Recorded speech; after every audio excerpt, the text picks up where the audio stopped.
প্রিয় দর্শক, শুভেচ্ছা, সাদর আমন্ত্রণ চ্যানেল আইতে ফ্রেশ প্রিমিয়ামটি তারকা কথনের আয়োজনে। দর্শক, আজকের তারকা কথনের আড্ডা একদম জমজমাট। আজকে আমরা কথা বলবো গান নিয়ে, কারণ গান থাকে আমাদের প্রাণে, এবং যে তিনজন মানুষ আজ আমাদের সাথে আছেন তিনি আমাদের পরিবারের তো সদস্য বটেই, গানের ভুবনের আসলে সদস্য এবং আমাদের ভীষণ প্রিয় মানুষ। কথা বলারও একটি বিশেষ উপলক্ষ আছে। গান আমরা সবাই ভালোবাসি এবং ব্যান্ড সঙ্গীত তো আরও একটু বেশি ভালোবাসি বলা যায়। আমরা বিভিন্ন সময়ে বিভিন্নভাবে অনেকেই অনেকভাবে ব্যান্ড উৎসব পালন করে থাকেন। এবারে ব্যান্ড উৎসব আয়োজন করছে বাংলাদেশ টেলিভিশন, বিটিভি ব্যান্ড উৎসব 2025, এবং সেটি সম্প্রচার করা হবে আজ রাত 10টায় এবং আগামীকাল রাত 10টায়। দুই ভাগে ভাগ করে আপনাদের জন্য রয়েছে চমৎকার সব গান এবং 10টি জনপ্রিয় ব্যান্ড, যে ব্যান্ডগুলো আপনাদের সকলের পছন্দ, সেই সব ব্যান্ডের মৌলিক গান। এখানে আরেকটি কথা বলে রাখা ভালো যে এই গানগুলো আসলে আমাদের প্রিয় একজন সুরকার, গীতিকার এবং আরও আশেপাশে যারা আছে তারা সবাই মিলে করেছে। এই সম্পর্কে বিস্তারিত শুনবো আমাদের সাথে যে অতিথি আছেন তাদের সাথে আসলে পরিচয় করার আগে। আছেন ফুয়াদ নাসের বাবু, সঙ্গীত পরিচালক, আছেন শহীদ মাহমুদ জঙ্গি এবং আছেন আহমেদ তেপান্তর। তিনজনকেই স্বাগত জানাচ্ছি। আমি ভীষণ আসলে এক্সাইটেড ছিলাম, অনেক কথা মনে হয় বলেই দিয়েছি। আমরা ফুয়াদ নাসের বাবুর কাছে শুরুতেই শুনবো যে কেন আসলে এই আয়োজনটি করার কথা মাথায় এলো এবং অনেক চ্যালেঞ্জ তো আসলে পার করতে হয়েছে, কারণ 10টা ব্যান্ডকে একত্রিত করা, প্ল্যান করা, সেই সব কিছু নিয়ে সমন্বয়টা একটা বিশাল ব্যাপার। ধন্যবাদ আমাদের আমন্ত্রণ জানানোর জন্য। আজকে উদ্যোগটা বিটিভির, বর্তমান যে ডিজিএম আছেন পবন ভাই, ওনারই চিন্তা থেকে, আর তেপান্তর ভাই ওনাদের চিন্তা থেকে এটার উদ্যোগটা নেওয়া। আমাদের সাথে যোগাযোগ করা হয়েছে, প্রথমে আমার সাথে, তারপর জঙ্গি ভাইয়ের সাথে, এবং তারা তাদের ইচ্ছাটা জানালেন। তারপর বললাম কেন নয়, একটা খুবই আনন্দের বিষয় যদি একটা পৃথিবীর মতো একটা চ্যানেলে যদি আমরা এরকম একটা ব্যান্ড উৎসব করতে পারি 10টা মৌলিক গানের, তো আমরা ঝাঁপ দিয়ে পড়লাম এটা কাজটা করার জন্যে, এবং কাজটা ভালো হলো। এবং আমরাও কিন্তু কিছুদিন আগে 12টি ব্যান্ড নিয়ে ডিসেম্বরের 1 তারিখে আমরাও চ্যানেলে ব্যান্ড উৎসব করেছি। সেখানেও আসলে আপনাদেরকে আমরা সব সময় পাই এবং ব্যান্ডের যে আরও তারকা আছেন সকলকে নিয়ে ভীষণ আনন্দের একটি দিন কাটিয়েছি, এবং বিটিভির উৎসবটিও আসলে সেরকম উৎসব মুখরই হবে। আরও একটু ডিটেলে জানতে চাই আমরা শহীদ মাহমুদ জঙ্গির কাছে। আসলে এই ব্যান্ড উৎসব 25 যেটা বিটিভি করছে, এটার কতগুলো ইউনিক দিক আছে যেটা আমরা প্রথমে খেয়াল করিনি, যখন করছি তখন খেয়াল করিনি, পরে এগুলা নজরে এসছে আর কি। প্রথম আমাকে বাবু ভাই ফোন করেছিল যে এরকম একটা ব্যান্ড উৎসবের কথা না, যে কিছু গান আপনার লেখা এবং আমার সুরে করতে চাচ্ছে বিটিভি, আপনাদের সাথে একটু বসতে চাচ্ছে। তো আমরা হয় চলেন যাই, বসি। তারপর আমরা বসলাম, বিটিভির জিএম সাহেব ছিলেন, তেপান্তরও ছিলেন, এবং এনিগমা টিভির শান্তনু ভাই ছিলেন। হ্যাঁ, 5 জন আমরা বসলাম। বসে কথাবার্তা হতে এটা এই জায়গায় আসলো যে একটা ব্যান্ড উৎসব করা যায়। হ্যাঁ, ওই প্রথমে ছিল আমরা করব গান বাজনা এরকম ব্যান্ডের জন্য, কিন্তু ওই বসায় একটা পরিপূর্ণতা পায় আর কি আলাপটা। তো ওখানে যখন ওটা পেলো তখন কথা হলো যে 10টা ব্যান্ড 10টা মৌলিক গান করবে, 10টা গান আমি লিখব, 10টা গান বাবুভাই সুর করবেন। তো 3টা নতুন জিনিস এখানে পরে আবিষ্কার করা গেলো। একটা হচ্ছে যে ব্যান্ড সঙ্গীতের ইতিহাসে প্রথমবারের মতো 10টা মৌলিক গান নিয়ে 10টা ব্যান্ড এক জায়গায় একত্রিত হচ্ছে। আচ্ছা, 1। 2 হচ্ছে ব্যান্ড সঙ্গীতের ইতিহাসে একজন সুরকার 10টা ব্যান্ডের জন্য গান লিখছে, এবং একজন সুরকার 10টা ব্যান্ডের জন্য সুর করছে, এবং একজন গীতিকার 10টা ব্যান্ডের জন্য গান লিখছে। 3টাই হচ্ছে একেবারে নতুন জিনিস। চ্যালেঞ্জের দিকটা হচ্ছে যে আমরা যে গানগুলো লিখছি বা সুর করছেন উনি, আমরা তো সময়টা ওইভাবে পাইনি। হ্যাঁ, তো প্রথম দিকে আমাদেরকে যে সময়টা দেওয়া হয়েছিল এটা অত্যন্ত কম, 7 দিন। এক শনিবারে বসছি আমরা, বললো যে জিএম সাহেব বললো যে আগামী শনিবারে আমাদেরকে গানগুলো একটু দেখান, যে গানগুলো করবেন। আমরা বললাম ঠিক আছে, আমরা যে কয়টা পারি করি। তারপর আমার বাসায় আমি আর ফুয়াদ ভাই আলাদা করে বসলাম। এর মধ্যে আমি কিছু গান টান তৈরি করলাম 3-4 দিনের মধ্যেই। তৈরি করে ওগুলোর থেকে কিছু বাছাই টাছাই করে উনি নিয়ে গেলেন। নিয়ে গিয়ে এই 6টা কি 7টা গানের শুধু প্রথম 4 লাইন, যেটাকে আমরা স্থায়ী বলি, মুখরা বলা হয়, ওটা সুর করে সবাইকে একটু শোনালো। তো হ্যাঁ, তো দেখলাম যে না সবাই ওটা ভালোভাবে নিচ্ছে। পরে আবার আমরা আরও 3টা গান করলাম, 10টা গান করলাম। 10টা গান এখন মুশকিল হয়ে গেছে ব্যান্ডগুলোকে একত্র করা। দেখা যাচ্ছে যে ওনারা প্রথমে আমরা এটা অক্টোবরে করব, তারপর নভেম্বরে করব, কিন্তু পারছেন না কেন দলগুলোকেই তা করতে করা যাচ্ছে না। 10টা দলের সাথে কথা হচ্ছে, দেখা যাচ্ছে 4টা দল দেশের বাইরে শো করতে গেছে, 4টা দল এসছে আর 4টা দল নাই, ওরা শো করতে চলে গেছে। এরকম হতে হতে শেষ মুহূর্তে এসে, এটা আরেকটা ব্যাপার ছিল আমি একটু বলি, সুর বাবু ভাই করছে কিন্তু মিউজিক অ্যারেঞ্জমেন্টটা বাবু ভাইয়ের না। এটা হচ্ছে যে দল তারাই তাদের মিউজিক অ্যারেঞ্জমেন্টটা করেছে, তাদের সাউন্ডটা ওখানে, সুরটা ওনার, সাউন্ডটা কিন্তু ধরেন রেনেসারটা রেনেসার, সোলসেরটা সোলসের, এরকম। তো ওদেরও তো ওটা তৈরি করতে হয়। শেষ মুহূর্তে এসে আমাদের 3টা বড় বড় দল, হ্যাঁ, ওনার তৈরি হলেন না, যে এখানে অংশগ্রহণ করতে পারলেন না, হ্যাঁ, করতে পারলো না। তো ওনারা রিগ্রেট করলো। তখন আমাদেরকে 3 কি 4টা দিন আছে, ওনারা তখন রেকর্ডিংয়ের সব কিছু তৈরি হয়ে গেছে, সব দলগুলো বাকিগুলো। 3টা আবার নতুন দল নিতে হলো। এই 3টা নতুন দলের জন্য গান লেখা হলো মাত্র 3 থেকে 4 দিনের মধ্যে। এবং শেষ দলটা সময় পেয়েছিল শুধু একদিন। তরুণ মানে আজকে করেছে সে, রাতের বেলা সে সব শেষ করেছে, পরদিন আমাদের রেকর্ডিং ছিল, বা ভিটিআর যেটা আমরা বলি আগে, হ্যাঁ ভিটিআর বলতাম, রাইট। তো ভিটিআরটা ছিল পরদিন। ওটাও একটা চ্যালেঞ্জের মতো, মানে শেষ মুহূর্তে করা। এবং এখানে আরও একটা কথা বলে রাখি, অত্যন্ত দুঃখের একটা ব্যাপারও ছিল ওই সময়, যে যেদিন 3টা দল, 1টা দলের জন্য গান লিখতে হবে, সেদিন আমরা বসছি। এর মধ্যে কিন্তু রেগুলার বসা হচ্ছে, এই মনে করার কোনো কারণ নাই যে সুর করলাম, লিখে ফেললাম, হয়ে গেল, তা না। করার পর আমাদেরকে বারবার বসতে হচ্ছে, এটার জন্য, বা দল চেঞ্জ হচ্ছে, এটা হচ্ছে, ওটা হচ্ছে, মানে 3-4টা মাস আমরা মনে হয় প্রতি মাসে 3-4 দিন করে বসছি এটা নিয়ে, হ্যাঁ। তো এর মধ্যে যেটা শেষ দিন, যেদিন আমরা শেষ গানটা করব আর কি, তার আগের দিন মানে আমরা কথাবার্তা বললাম যে আরেকটা গান তৈরি করতে হবে, একটা দলও ঠিক করলাম, দলের সাথে কথাবার্তা শেষ, ওরা করবে, একদিনেই করবে। আমরা নামছি যেখানে আমরা মিটিং করছিলাম, তো উনি বললেন যে আমি একটু যাব, আমাদের গিটারিস্ট সেলিম হায়দার, উনি অসুস্থ, হাসপাতালে দেখতে যাবো। তো উনি হাসপাতালে চলে গেলেন, আমি বাসায় চলে গেলাম। পরদিন দেখলাম যে উনি মারা গেছেন। আর বাবু ভাইয়ের সাথে ওনার বন্ধুত্ব হচ্ছে 50 বছরের সখ্য। তো তখন উনি সুর করেননি। জানা যায় সেরে এসে উনাকে ওই করুণ অবস্থায়, বা ওই ধরনের একটা শোকাবহ অবস্থায় শেষ গানটা সুর করতে হয়েছে। তো এটা শুরু থেকে শেষ পর্যন্ত অনেকগুলো ছোট ছোট গল্পে ভাগ করা আর কি। 10টা গান বলতে মনে হচ্ছে যে 10টা গান এমন কি 10 জন করবে আর কি, 10টা দল গাইবে আর কি।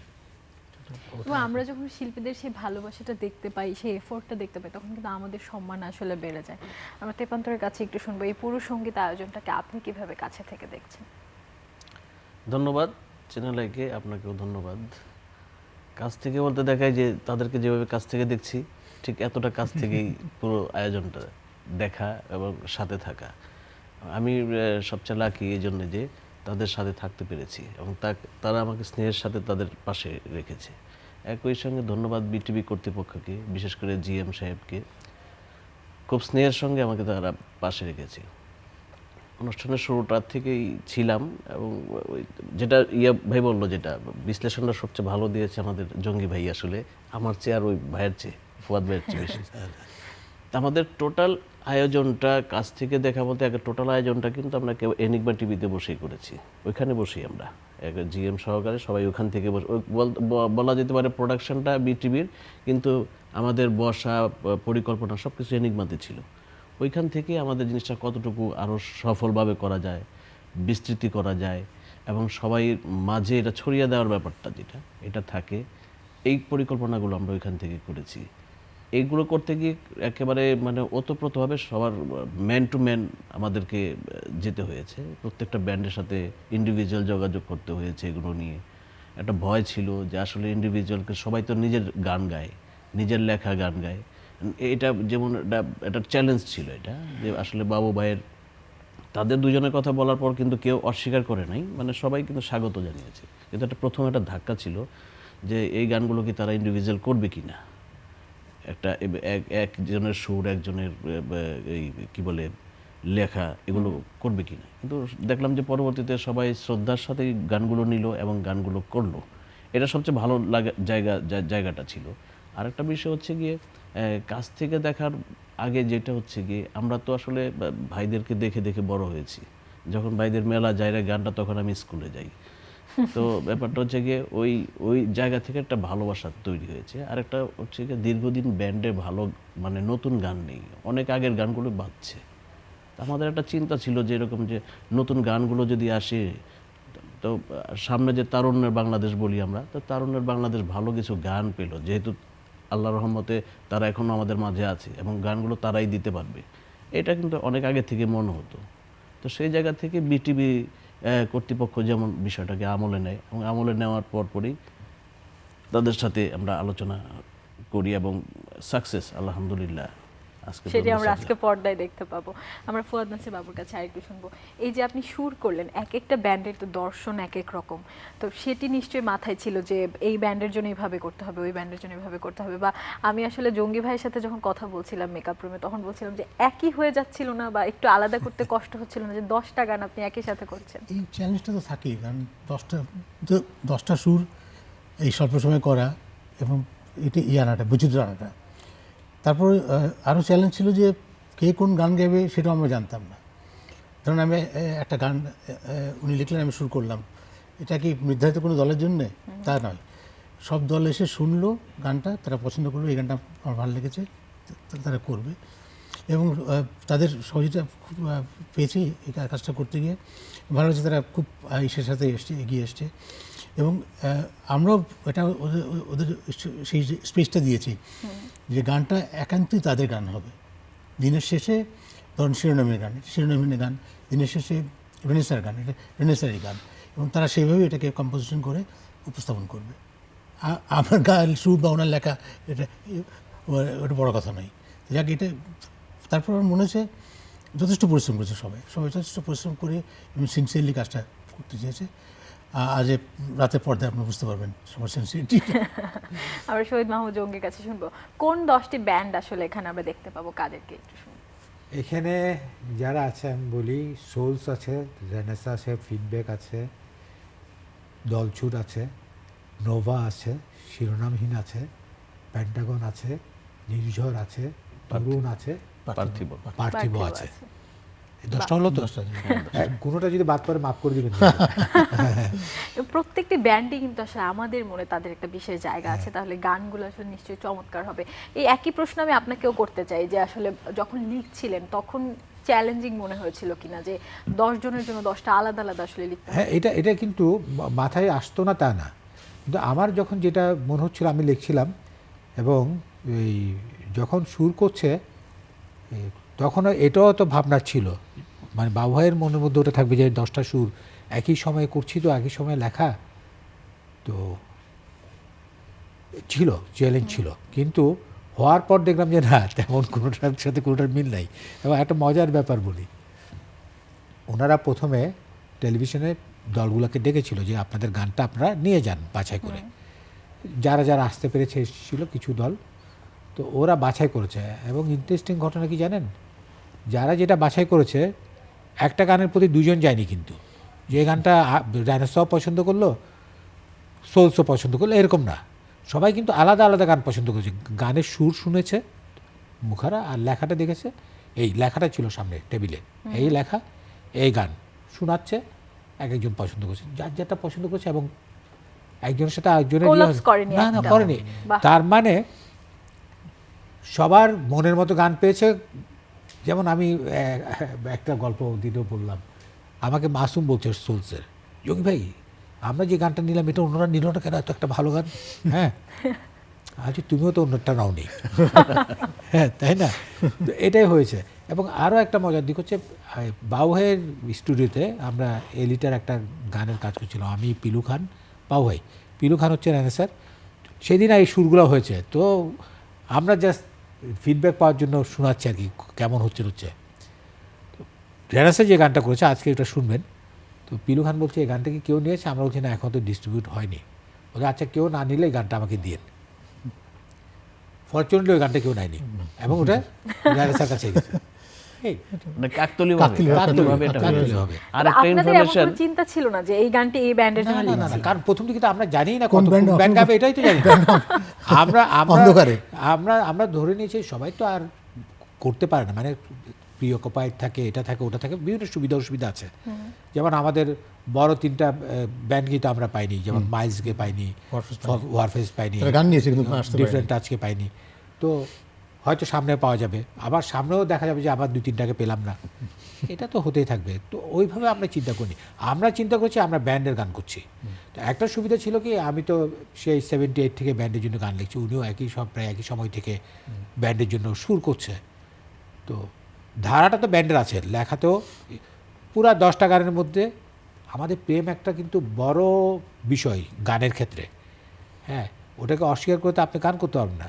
তবে ব্যান্ডের গানে আমরা তো একটু বিষয়ভিত্তিক গান করতে চাই। এখানে বিষয়ভিত্তিক গান আছে 8টা। একটা আছে সোলসে, যেটা হচ্ছে প্রেমের গান, আর প্যান্টাগন যেটা গেছে ওটাকে আমি বলি যে আধা প্রেমের গান, বুঝছেন? এই আমরা তেপান্তরের কাছে আরো একটু শুনি। দর্শকরা একদম বছরের শুরুতেই বিশেষ একটি উপহার পেতে যাচ্ছে আসলে এই যে ব্যান্ড উৎসবটি, এটিকে আসলে দর্শকরা কিভাবে নেবে বা ওরা কেমন উপভোগ করবে পর্দায়? দর্শকদের পয়েন্ট অফ ভিউ থেকে এই জিনিসটা, আয়োজনটা কিন্তু দর্শকদের পয়েন্ট অফ ভিউ থেকেই, দর্শকরা যাতে গ্রহণ করে সেই উপযোগী করেই গড়ে তোলা এটা। আর সবচেয়ে বড় কথা হচ্ছে দুজনের কিন্তু প্রথম প্রজেক্ট, তারা কিন্তু ইতিপূর্বে একে অন্যের সাথে কাজ করে।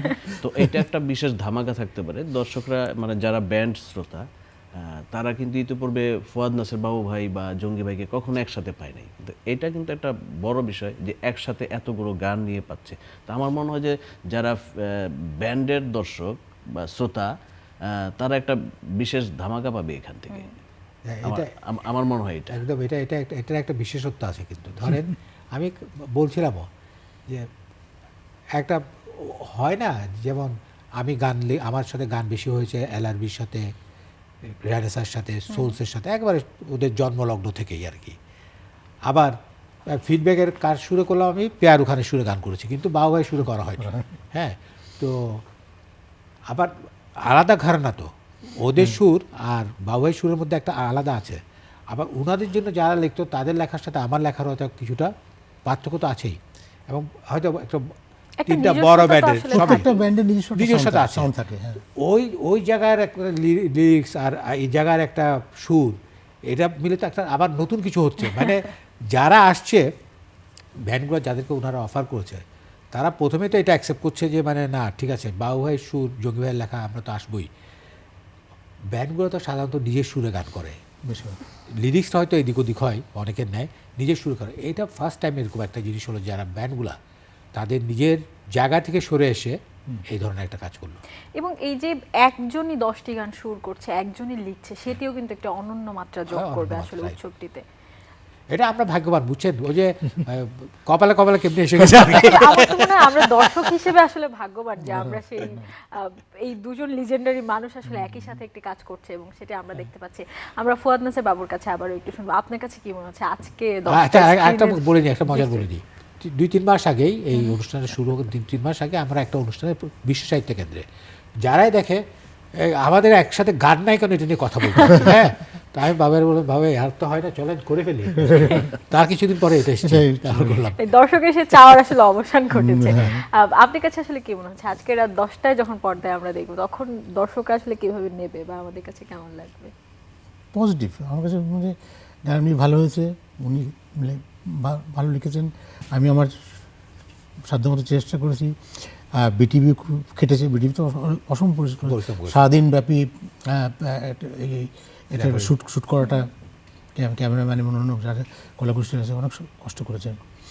তো এটা ফলাফল অবশ্যই ভালো হবে আমি মনে করি।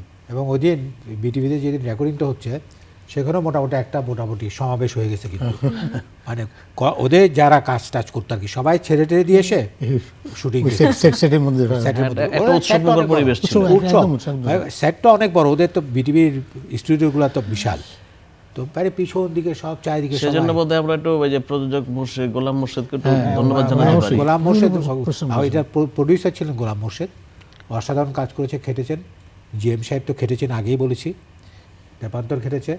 বিটিভির প্রতি আমি আমার পক্ষ থেকে এবং ফুয়াদ ভাইয়ের পক্ষ থেকে অবশ্যই কৃতজ্ঞ। অনেক ধন্যবাদ। এই পরিকল্পনাটা আসলে কার ছিল একদম শুরুতে? বললাম না, শুরুতে কিন্তু এই ধরনের যে রূপ পাবে ওটা না, ওনাদের পরিকল্পনা ছিল যে আমাকে দিয়ে লেখাবে, বাবুকে দিয়ে সুর করাবে।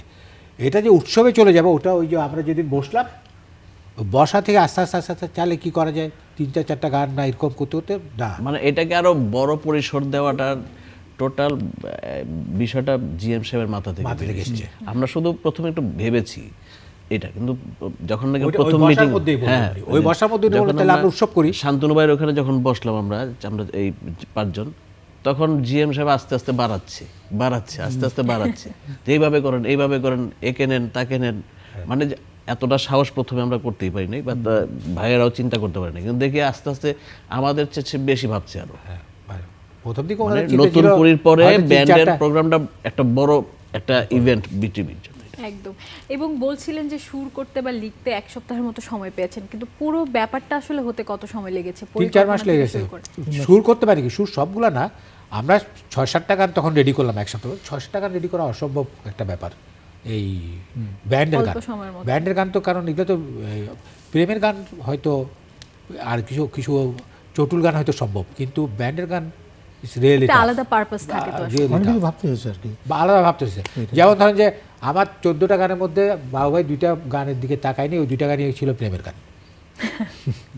হ্যাঁ, আমি চিন্তা করছি আচ্ছা একটু দিই, হ্যাঁ, তার মধ্যে একটা একটু ফোক টাচের ফোকের ধরনের ছিল, তারপর আরেকটা গানকে আবার মানুষ করে পরে দেওয়া হয়েছে। খেয়াল আছে কি যে না? যাক, আমার খুব ভালো লেগেছে এই কর্মীদের সাথে থাকতে পেরে। আমি সবাইকে ধন্যবাদ জানাচ্ছি এই অনুষ্ঠানের মাধ্যমে। এবং আমরা যেটা ব্যান্ড সঙ্গীত বলি, এটা আসলে বাংলা রক। একদম। এবং আমি বলি যে বাংলার দীর্ঘদিন বেঁচে থাকুক আমাদের এই বাংলা রক। এবং আসলে গানের জগতের শুরু থেকে আপনারা ছিলেন ব্যান্ডের, তো আপনাকে আমরা ব্যান্ডের মানুষ বলেই জানি। তো এই যে চমৎকার একটি আয়োজন, আসলে সব ধরনের গানের যে ভালোবাসা, সেই ভালোবাসার মানুষগুলো একসাথে মিশে, সেটি তো আসলে আমাদের জন্য উপভোগ্য হবেই। আবার তেপান্তরের কাছে আবারও একটু শুনবো, আসলে প্ল্যানটা কিভাবে কার্যকর হয়েছে বা বাস্তবায়ন করতেও কি কি চ্যালেঞ্জের মধ্যে দিয়ে গিয়েছে? এই যে 4-5 মাস সময় লেগেছে, এর মধ্যে সকল ব্যান্ডের সাথে যোগাযোগ করা, তাদেরকে একত্র করা, কবে শুটিং হবে, এগুলো সিদ্ধান্ত নেওয়া, সবই তো কঠিন ছিল হয়তো। এটা মানে এটা হুট করেই একদিন জিএম সাহেবের সাথে হুট করেই পবন ভাইয়ের সাথে বললাম আর কি, যে ভাই তারুণ্যের বাংলাদেশের কথা বলি, বা বিটিভি লাস্ট গত 1.5 দশক তো বোকার বাক্স হয়েছিল, কোনো নতুন কোনো অনুষ্ঠান ছিল না, একটা ভালো অনুষ্ঠান হওয়ার দরকার আপনার সময়। তো সে বললো কি করা যায়, আমি একটা ব্যান্ডের আয়োজন করা যায়, আসলে ব্যান্ড তো তারুণ্যের কথা বলে, আর আমরা এখন তারুণ্য, এটা তো বাংলাদেশটা এখন তারুণ্যের বাংলাদেশ। তো তারুণ্যকে দিতে গেলে প্রতিক্রিয়াশীলদের সাথে পাল্লা দিয়ে যদি আমাদেরকে প্রগতিশীলতার পথে এগিয়ে যেতে হয়, তো ভালো কিছু দিতে হবে একটা।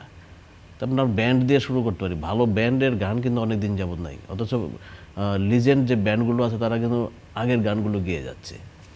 তো এটা একটা ভালো আইডিয়া, সম্ভব এটা? আমি বললাম, সম্ভব, মানে সম্ভব। আমি তখন মানে এতটা বুঝতে পারি না যে সে হুট করে রাজি হয়ে যায়, আমি বললাম, সম্ভব, মনে হয় সম্ভব। ভাইদের সাথে মনে হয় আলোচনা উনি করে নিজেও তো আমাদের সঙ্গীতের খুব ভীষণ একজন ভক্ত। মানে আমরা যখন 80 দশক 90 দশকে রুদ্র প্রতাপ এই অনুষ্ঠান করছি, তখন উনি ছাত্র, উনি আমাদের কনসার্ট দেখতেন। তো সেই জন্য ওনার নিজের একটা আলোচনায় ক্লোজ টু কিন্তু হিজ হার্ট অনেক কথা বলে না, তো উনি চেয়েছেন এরকম অনুষ্ঠান হোক। তবে ওটা ঠিক যে ওই এই ভাবনাটা ওনাদের নিয়ে এসছে এনিগমা টিভিতে, তারপর ওখানে বসে বসে আস্তে আস্তে ডেভেলপ করছে। কারণ জিএম সাহেব না বললে তো উৎসবের প্রশ্ন আসে, সেটা আমরা তো বলতে পারি না। আমাদের পক্ষ উনি থেকে আমাদেরকে বলা হচ্ছিল যে প্রথমে ক্ষেত্রটা তৈরি করে দিয়েছেন আর কি। 2-3টা সুর হবে, গান সাংঘাতিক, হবে। উনি সাংঘাতিক একজন সঙ্গীত প্রেমী মানুষ, মানে এতটা যে ডাইনামিক, শেষ পর্যন্ত কি হচ্ছে, ভাইদের ছাড়াই গেছে, ভাইরা যে এই জগতের মানুষ সরাসরি, তাদেরকে ছাড়াই আসে বললেন আরো বেটার কি করা যায়, আরো বেটার কি করা যায়। এবং এর মাধ্যমে কিন্তু আমরাই শুধু যে 10টি নতুন গান পাচ্ছি তা না, ব্যান্ডগুলোও তো আসলে 10টি নতুন গান পাচ্ছে। এখন গান তৈরি করা কিন্তু খুব কঠিন ব্যাপার। আগে তো ধরেন প্রডিউসার ছিল, লেভেল ছিল, ওরা একটা চাপ দিত যে গান দেন, গানের ইনভেস্টমেন্ট ছিল। এখন তো ওরকম নাই, এখন তো লেভেলগুলো তো ওইভাবে আর গানের জন্য খরচ করে না। ফিজিক্যাল ক্যাসেট তো বিক্রি হয় না, যার ফলে এটার সমস্যা। এবং 10টি গান আসলে আমরা একসাথে পাচ্ছি। আমার ভীষণ ভালো লাগলো গল্প করে। আপনাদের তিনজনকে অনেক ধন্যবাদ অনেক ধন্যবাদ। আজকের আয়োজনে আমাদেরকে সময় দেওয়ার জন্য। আর 10টায় তো আমরা আসলে ভিটিভির পর্দায় চোখ রাখবই সকলে মিলে। প্রিয় দর্শক, কথা বলছিলাম আমরা গান নিয়ে, ব্যান্ডের গান নিয়ে এবং বিটিভির ব্যান্ড উৎসব 2025 নিয়ে। আপনাদের সকলকে আমন্ত্রণ জানাচ্ছি এই আড্ডা থেকে। তো আপনারা আসলে বুঝতেই পেরেছেন কি ভীষণ সুন্দর একটি আয়োজন আমাদের জন্য রয়েছে। আপনারা সবাই আজ রাত 10টায় এবং আগামীকাল রাত 10টায় চোখ রাখবেন বিটিভির পর্দায় এবং উপভোগ করবেন ব্যান্ডের সব গানগুলো। আমাদের কিংবদন্তি মানুষ, গানের মানুষ, ভালোবাসার মানুষের যে আয়োজন সেগুলো আপনাদের জন্য রয়েছে। আপনাদের সুস্থতা ও মঙ্গল কামনা করে আবারও আপনাদেরকে আমন্ত্রণ জানিয়ে বিদায় নিচ্ছে ফ্রেশ প্রেমিয়ামটি তারকা কথন আয়োজন থেকে।